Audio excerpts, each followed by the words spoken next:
لما تنستحضروا مصلحه الوطن فوق مصلحه الاشخاص. يدوب شخص حميد شباط ويدوب شخص رئيس الحكومه باش كل الامور واضحه.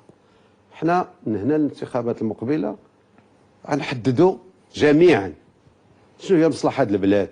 ممكن تعتذروا للسيد رئيس الحكومه على هذا السيل ديال الاتهامات ديال داعش والموصاد وهذا الشيء؟ شكون اللي اتهم رئيس الحكومه بداعش؟ وسائل الاعلام. انا حطيت سؤال لا رجع للتدخل ديالي الشخصي اثناء مناقشه نصف الولايه ديال الحكومه السابقه الى بكر لا الى ذلك. قلت ما علاقتكم؟ لان ظهرت دوله تنظيم دوله جديد. شنو هي العلاقه؟ هذا ليس اتهامي اخي. واتهمتم بالكذب والتضليل بمعنى اكبر فاسد.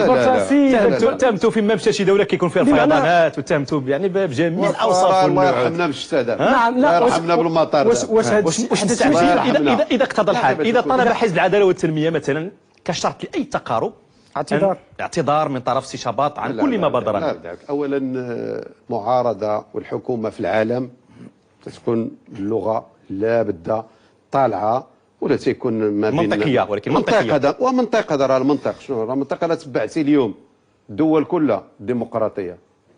اليوم امريكا داخل حزب واحد مثلا داخل الديمقراطيين، اول ما ترشحت كلينتون بدات عليها الحرب من طرف الناس ديالها. ما قالوش لها شوف اولا شخصيه عامه ملي تتكون شخصيه عامه تتكون معرضه للانتقاد. اللي ما بغاش يقبل الانتقاد قشابته ما واسعاش يهبط وحالته لدارو ويقابل وليداته. ولكن بالنسبه للاتهامات لكن حنا مادام اننا شخصيه عامه تنقبلوا النقد وتنقبلوا الكلام كيفما كان. ماشي